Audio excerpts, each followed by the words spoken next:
guys and welcome back. If you're new here, my name's Laura, and if you haven't already, please go hit that subscribe button down below to make sure to keep up to date with all my new videos and content that will help you get into UK medical school.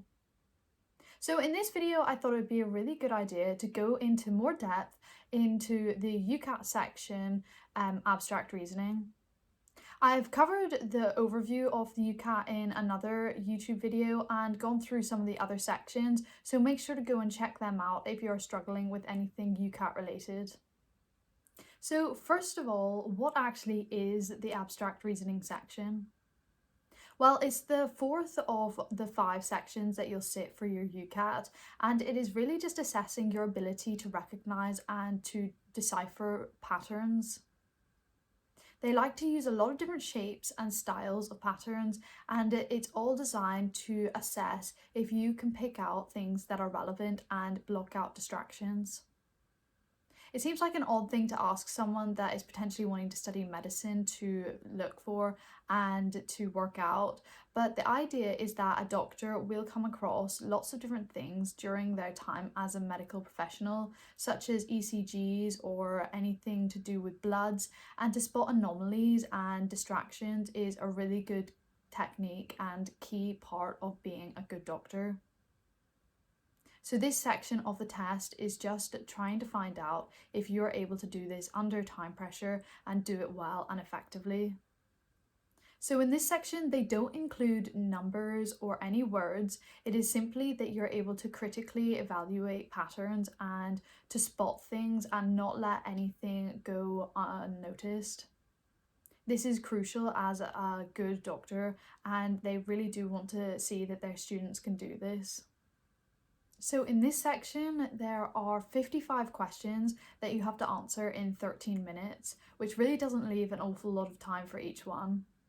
So if you divide the 55 questions into the time that you've got around 14 seconds to answer each question. But don't get stressed out. Once you've discovered what the pattern actually is, there will be questions that follow the same pattern, so it won't take as long to work out which ones fit the right criteria. So for me, whenever I began looking at abstract reasoning questions, I found it a really weird and really unfamiliar thing to be trying to look out for patterns in these sort of shapes. And it was quite off-putting. I couldn't really find anything that was helping me answer these questions. And over time, it didn't seem like anything was improving. I couldn't even imagine adding in any time pressure on top of this, as I could barely find patterns or put shapes together to begin with. To be honest, I didn't really understand why it really mattered to a medical student to be able to do this or not, and it kind of didn't make much sense to me why we had to do this under such time pressure in the UCAT. So if you're currently experiencing anything like I was just talking about, then don't worry, you've come to the right place, and I'll be going through some of the tips that I found most valuable and useful when trying to improve on the abstract reasoning section of the UCAT. First of all, however, I'm just going to run through a bit of an overview of what the abstract reasoning section is actually like and the type of questions that will appear throughout the section. The abstract reasoning section is definitely, probably, for me anyway, one of the hardest to describe to you guys. I feel like it does take a bit of pre-practice to understand what I'm actually relating this stuff to. So if you want to go away and do a couple of questions and then come back and look at this all over again, and I feel like you'll understand what I'm referring to a lot better. So there are 4 types of questions. They all will appear several times throughout the 55 questions, so it is a good idea to have all 4 fully looked at and that you're aware of what they all sort of do and how to answer them quickly and well.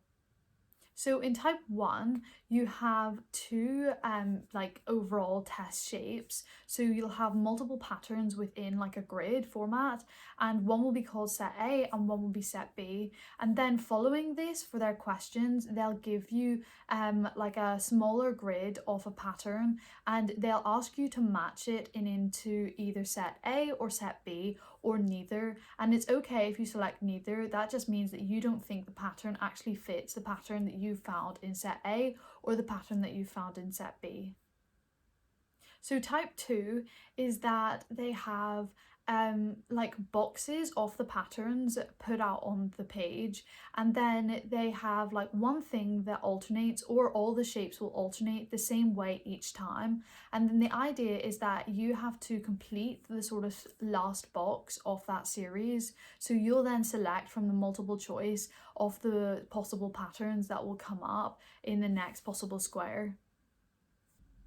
A good tip for these questions is that in this type 2, that you kind of backtrack to check over it. If the pattern is able to reverse itself, then it means that you've done it correctly.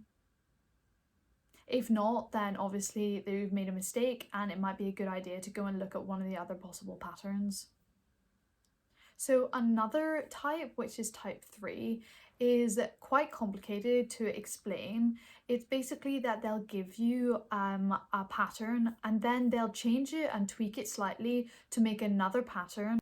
Once you've worked out what they've changed from the two shapes, then you'll use the next box that they've given you with a pattern in it, and then put in the changed step, and you'll then have created a new pattern, which you'll then select from the multiple choice options that they've given you in the answer list.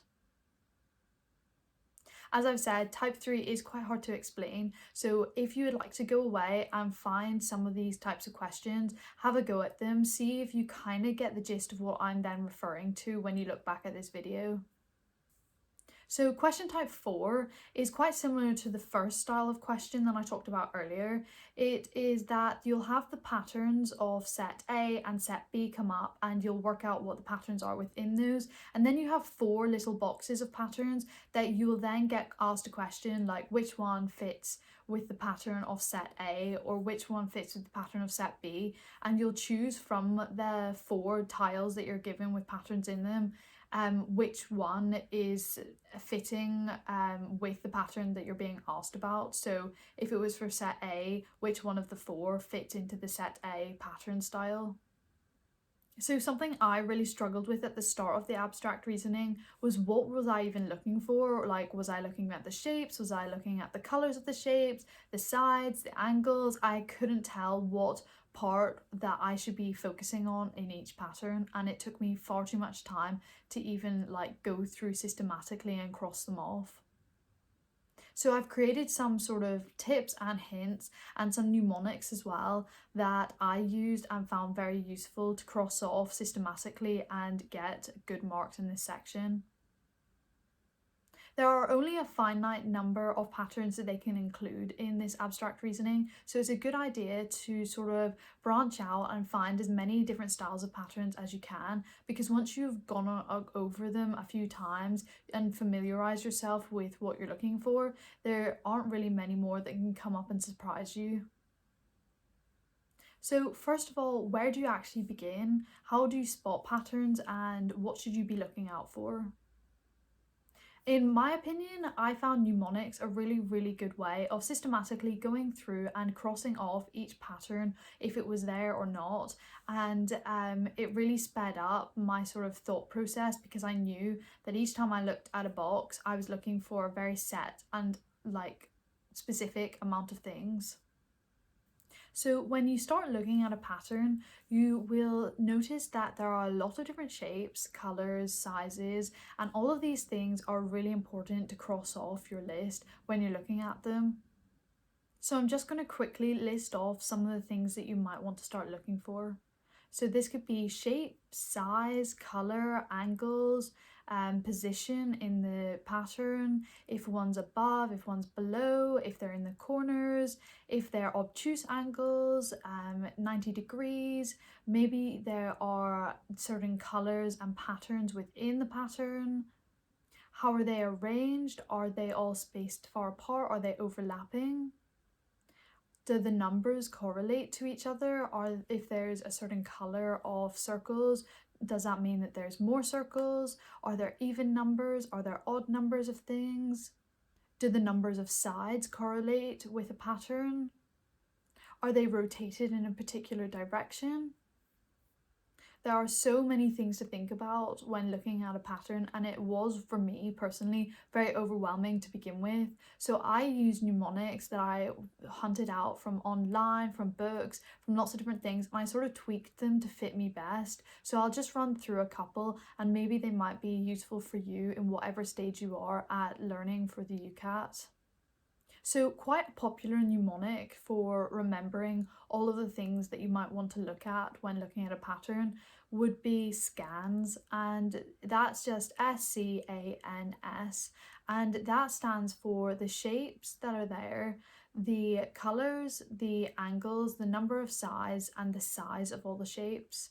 And it's a really good way of crossing off things quite systematically and simply. So when you think of the first S for shapes, you're thinking what shapes are there, what way are they presented. So for the first S of shapes, you're looking to see if there's a certain correlation between the shapes in one box to the shape in another box. And it's a good idea to look in the simpler boxes for this. Then colour, are certain shapes a certain colour? Are the sides of a shape determining what colour it is? When I say colour, I mean black, white or grey, or maybe there might be dotty or patterned within that. Then A stands for arrangement, so where are the shapes arranged? Is there a set pattern that you can notice straight away? Does it mean that an alternating colour goes in a certain position? Is all the circles, are they all in the right hand bottom corner? Does it mean that a big shape is always at the top? There's so many things to think about, but having mnemonics like this does sort of alleviate some of the unknown pressure of not knowing what you've even covered. Then number, it can be quite an obvious one, but also one that people tend to miss out. Number of shapes or number of sides, number of angles, number of squares, number of circles. There's lots of different sort of key bits that numbers can categorize, and it's a good idea to think about numbers as sort of incorporating all of it rather than just the number of a set shape. It could be the number of obtuse angles determines what colour the shape is, or it could be the number of circles determines how many squares there are in the same pattern. And then finally size. Size can vary for lots of different reasons. It could be that if a square, for example, is dark in colour, that means that it's a lot bigger than a square that's white in colour. Or it could be that if it has a certain number of right angles on a shape, then the colour is dark. There's so many different variations, but it's a really good idea to have definitely some key points to cross off your list so that you're not just randomly selecting things that you think might appear in the pattern. If I could, for certain questions, I would incorporate a couple of different mnemonics, because sometimes the one mnemonic that you're using might not cover in enough detail the pattern because you've kind of crossed through all of it and none of it's kind of fit. So I've gone and found a couple of more mnemonics that I made use of, as well as some that I've found from the internet that other people say worked for them. So the first one is BADCAT. So this stands for borders, arrangements, dimensions, colour, angles and transitions. This one's quite a good one because it incorporates quite a lot of things that scans doesn't include. They kind of overlap, and I did enjoy using both of these. If one wasn't fully comparing the patterns well enough, I was able to then incorporate the other one, and it did help. I found one that is kind of medically related, and that one I found online, and that's CPR. That stands for colour, position, rotation and dimensions of the shapes, and that one again could be very useful for some people. Another one I found was NSPCA, where the N stands for numbers, S for shapes, P for position, C for colour, and A for arrangement. So maybe you could make use of some of those mnemonics in your answers, and it might speed up some things for you and give you more of a systematic approach. Now on to some tips and pieces of information that I've picked up over my journey through the UCAT and the abstract reasoning section, and some advice that I kind of wish I had been told before focusing on the UCAT, and it would have given a little bit more preparation time for other sections if I'd implemented these a bit earlier. As much as I found a lot of the sections of the UCAT quite unfamiliar and challenging at first, the abstract reasoning section was definitely the one that I noticed the major improvements on, simply because it was just so unfamiliar and something that I really wasn't used to doing before I had to study for the UCAT. I've used the tips that I'm going to share with you, and I did notice significant improvements whilst using these over time. So don't get disheartened if you're finding it tricky to begin with. It will come with time and practice. So first of all, my first tip is noticing that there can be multiple patterns in the one question, and not to get too hung up about following through on a pattern that actually doesn't work. For me, I didn't realize at the start that there could be several different patterns related to a certain set of shapes, and I was struggling to see the correlation between various patterns and the actual answer. I soon realised that there's actually distraction patterns that they put in.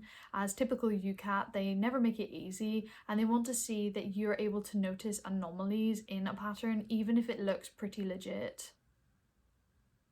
For me, it definitely took a lot of practice to spot the distractions and to ignore them, because it's they make it quite easy for you to spot the distraction patterns rather than the actual pattern that you're looking for. So my first tip is don't just jump at the first pattern and run with it. It might be a distraction, so be careful. Tip number 2 is look for the simplest box. When you're faced with the set A and set B type patterns and you've got a grid full of lots of different shapes, it's a good idea to pick the simplest box to start deciding what the pattern might be. The entire grid has to follow the same pattern, so by choosing the simplest box, you're eliminating automatically some of the distractions that the UCAT examiners have put in there. This will speed up time and avoid unnecessary patterns that you find and distractions. Tip number 3 then is really don't worry if you come across similar patterns over and over again. They're always randomly generated questions, and it could just by chance happen that you get the same type of pattern cropping up 3 times in a row. A major tip would be don't focus on timing to begin with. For me, I got really freaked out at the thought of having only about 14 seconds to decipher a pattern and answer a question. But as time goes on, you'll realise that patterns are a lot easier to spot and that timing isn't such an issue. So focus on practicing the actual style of patterns and types of questions rather than the timing to begin with. Another tip would be systematic with your approach. As I've said before, mnemonics and simple ways of following and crossing things off a list as you've noticed them or realised that it doesn't work in your pattern is a really good way of keeping a track of what things you've already looked for in that shape, because it can get very overwhelming when you've got 55 different sets of patterns all cropping up over and over again and you don't even know what you're looking for with each pattern shape. Another tip would be that don't stress to begin with. You will start spotting patterns virtually everywhere. I didn't really think about patterns that much in my everyday life, and then all of a sudden after doing the abstract reasoning section was spotting patterns in literally everything. So you'll definitely get more familiar and used to looking out for shapes and things that correlate over time with a little bit of practice. A key tip, which is general for the entire UCAT, is if you're really struggling with a question, don't sit on it for multiple seconds. Simply guess an answer, then flag it with the little flag icon, and then move on to the next question. There's no point wasting valuable time on something that you really can't do and wasting it and then suffering and losing more marks than it's worth. Each question is worth the same number of marks, so focusing on a previous question or delaying and wasting time deliberating over a set pattern isn't going to help. So like I've said before, the UCAT examiners have purposely put in distractions, so do try and limit jumping to conclusions before actually looking through the entire pattern set. So another tip would be to learn keyboard shortcuts. It's not as vital in this section because you won't be using the calculator. However, to be able to move quickly between each question and to skip and flag effectively, it's a good idea to get familiar with how to use the keyboard instead of the mouse to save some valuable time in this section since it is so time pressured. And finally, like I've said in other videos, remain calm and don't panic. If things aren't going well, simply take a deep breath and think forward rather than looking back at questions you can't answer. Be prepared on the day, have drunk plenty and have eaten something to keep you going, and make sure to have gone to the bathroom before starting the test, because once that test starts, there's no way you have enough time to get to the bathroom and back. Another tip would be to wear the headphones that are provided. It's something that I regret not doing, and once you get into the UCAT and hear all the tapping and fidgeting and noise that everyone around you makes, you'll realise that having the headphones on is a really good idea to allow you to focus and maintain concentration on your abstract reasoning section. So I hope some of those tips are really useful and you can start implementing them and getting the benefits from them straight away. If you have any more specific questions, please get in touch with me via my Instagram or simply just leave a comment down below and I'll be sure to check it out and get back to you with a good answer. So that's it for this video. If you'd like to get in touch, please do. And if you haven't already, please hit that subscribe button down below and hit that like button if you found this useful. Thanks for watching. Bye bye.